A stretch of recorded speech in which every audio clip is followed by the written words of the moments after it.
Hi there, thanks for watching. If you've seen some of my previous videos, you know that I've been sharing a little bit about the beautiful place that I live, seeing as people can't travel at the moment, so helping them to do a bit of virtual travel instead.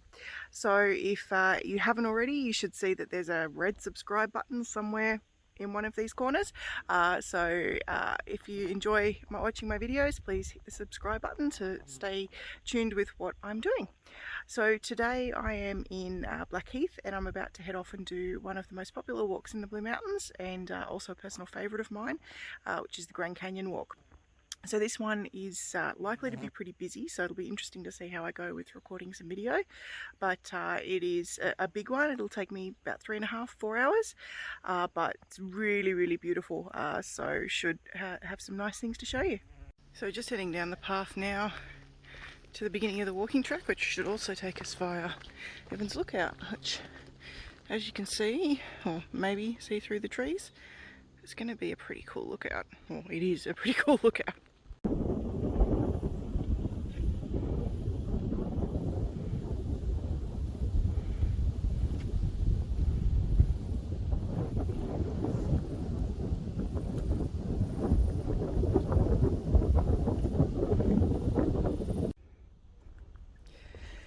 So here we go, kicking off into the Grand Canyon, or heading down into the Grand Canyon. And we are pretty busy up here at the Evans Lookout, but hopefully we're not too bad down here. I haven't actually seen anyone heading down yet.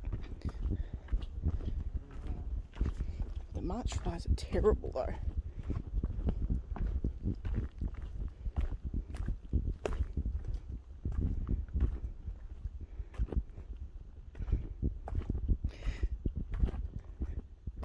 So this route has apparently been marked as one way at the moment to control the traffic. So this is actually, I think, the more difficult way to come down, because the climb out on the other side's quite bad. But it's the way we have to go at the moment. So as you can see, the fires definitely came through here. There's quite a lot of burnt fallen logs near the path, but there's a lot of regrowth as well. So I've already taken quite a lot of steps down and come down quite a way, but as I'll show you in a second, there's actually still quite a bit of climbing left down to go. Look at how high we still are.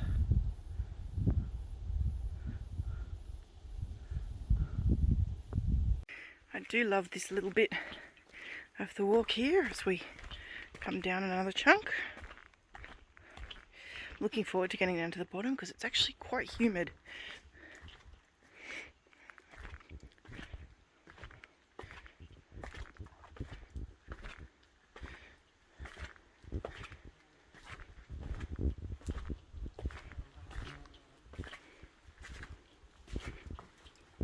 Stairs are quite wet too, so careful not to slip. Temperature's dropped already.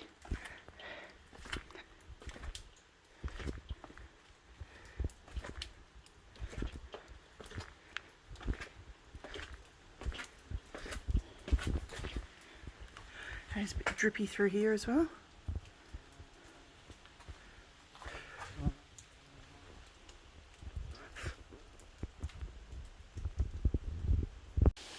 We're getting lower down into the canyon now. You can hear some water. There's a little stream that we're walking alongside.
if we can get closer. They mimic other birds' sounds.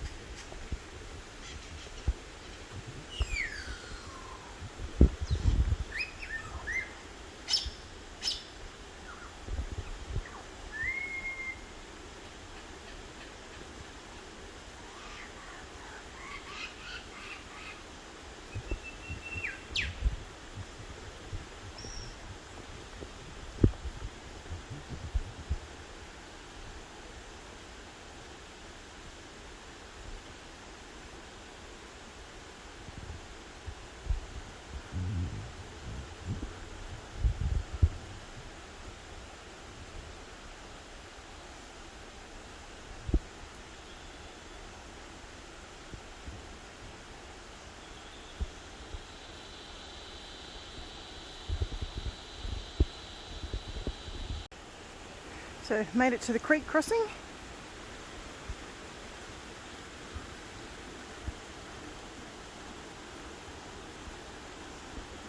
So I was just lucky enough to catch a bit of audio and footage of a lyrebird, which are a really curious bird that are in the Australian bush, and they mimic other sounds, not just other birds, but all sorts of sounds. And I've seen one walking through making the sounds of sirens before from emergency vehicles. There he is, going off again in the distance. So, might be a bit hard to see. Oh no, they come up pretty quickly. So, that orange thing there, and there's another one there, and there's another one there. They're freshwater yabbies, or freshwater crays. And just titchy ones, but really brightly coloured. I'm used to seeing them better camouflage to their environment than that. Nice little pool here. Goes under the cave there, or the overhang I should say. Just past some people who said they've just had a swim in there, and it is very cold, which is not at all surprising. So this is the stream that's flowing into the waterhole that we were just at.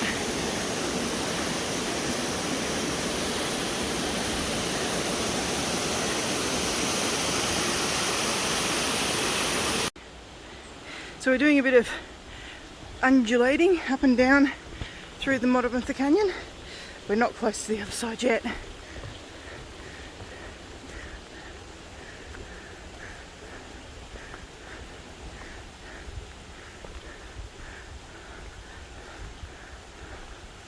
It's nice to see how lush and green everything still is down here, even after the fires.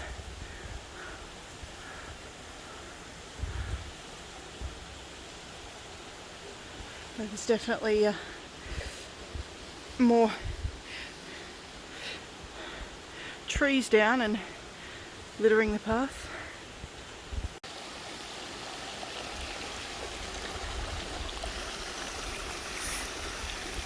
I have to do a bit of a jump to the next rock here.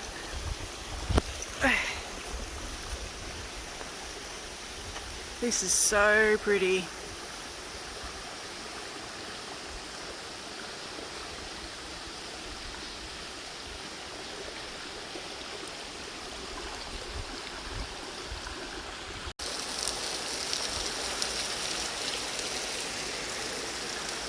This road, I am never going to get out the other side of this walk because I keep stopping and taking video. But it's just so pretty.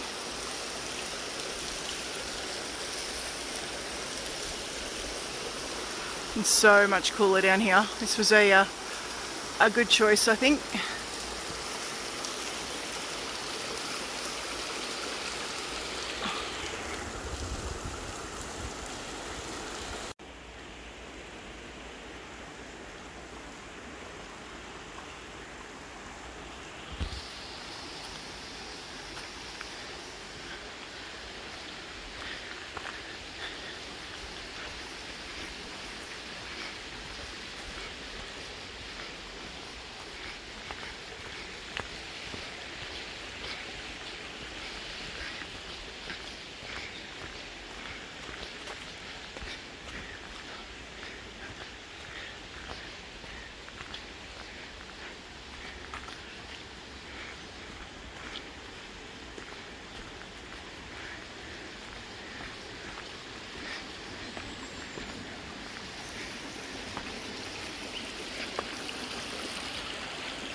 Watch your head if you're tall along here. I'm 5'7" and I just had to duck my head.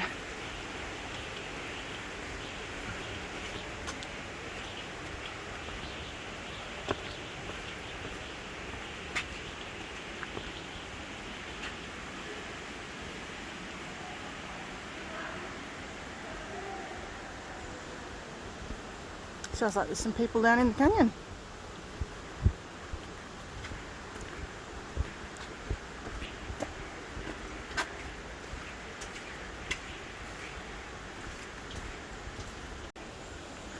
So I believe we're going down again a bit. We're certainly approaching closer to the bottom of the canyon again, because we're getting closer to the water. You can again see it just through those trees up there. Of course, means whatever goes down has to climb back out again. But we knew that was going to be the case at some point.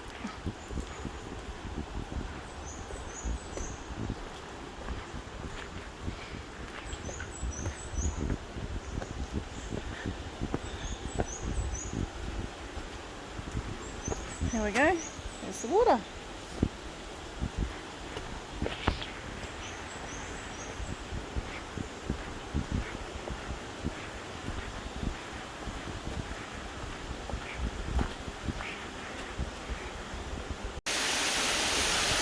I think we may be walking under that waterfall there.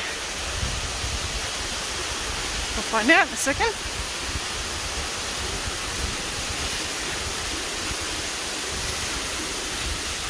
Whoa, water dragon. Can you see him there? It's very hard to point off camera. There he is.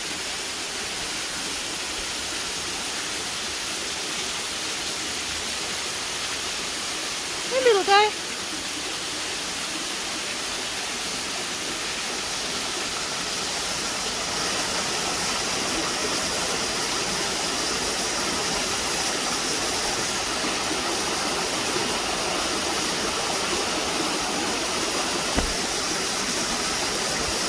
Yeah, it's an eastern water dragon.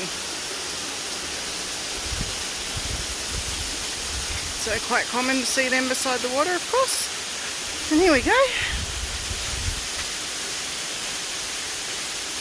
And our path is going to go behind that one by the look of it. So had a little bit of a shower. Been nervous about getting my camera wet, but the phone's waterproof. And it's going to be impossible to avoid all of the water. Oh, pretty though.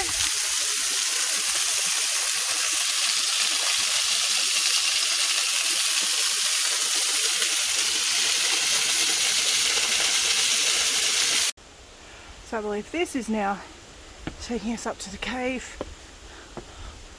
which I remember doing here on this one. It's not a big cave, it's just a little walk through one.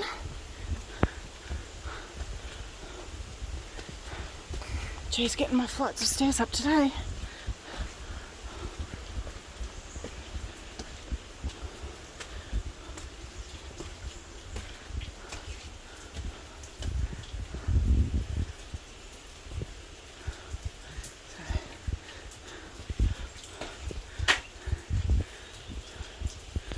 Letting my eyes adjust.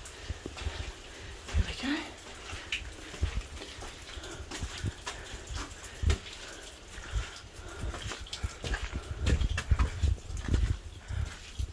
Ooh. Spider. Just what you want dangling down in front of your face when you walk through here.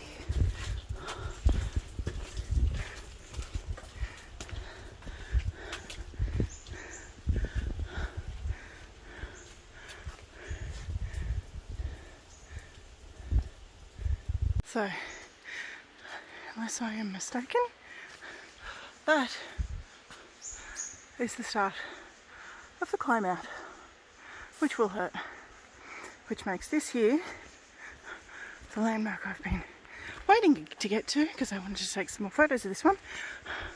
So this is a spot known as the Rotunda. So this was an Aboriginal shelter. I believe they found artefacts that actually show that the Aboriginals used this as a shelter. I'm sure it's probably used as a camping or picnic location now.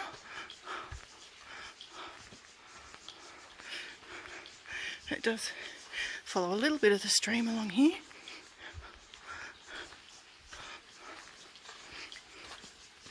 And then the trail ends.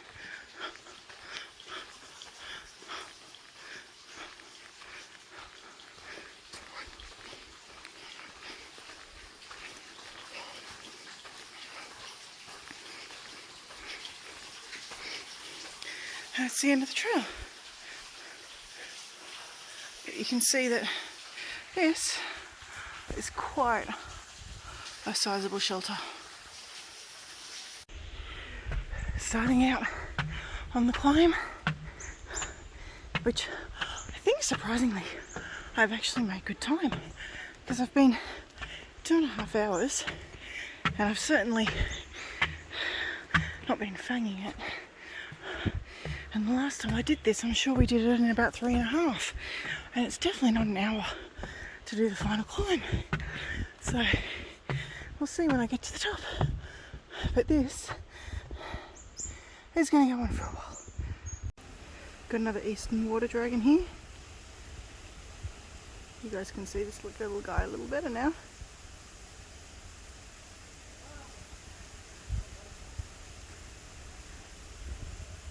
So they're quite harmless. Certainly the least of the reptiles I would prefer to meet out here. So it seems like we're still yet to get to the final climb. We're at the gradual part of it, where it's definitely going up.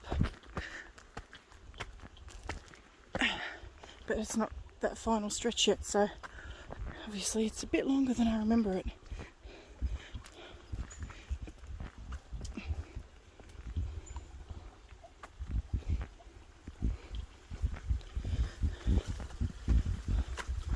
Here we go up again. I'm out, back at my car. That took 3 hours 45 minutes to do 7.5 k's. About 1.5 k's of that is walking between the entry exit point and the car park. I walk fast, but I stop a lot, so that probably balances it out. But I did take a couple of breaks of about 15 minutes. One when I had the snake cross my path, so thought I'd give it some time to go about its business while my heart rate slowed down, and then took a 15-minute break on the climb up, which is still as much of a bitch as I remember it. This is still one of my favourite walks in the mountains. It's absolutely beautiful. Flies are horrendous, so insect repellent probably wouldn't go astray. You will not have phone signal regardless of what network you are with down in the canyon, so it's a good idea to make sure that somebody knows where you are. So this is a longer walk than the ones that I normally record, so it's probably going to end up a longer video, but hopefully all of the pieces go together alright, and I hope you enjoy it. And if you are still here at the end, remember to subscribe below so that you can stay up to date and see some more. Thanks. Bye.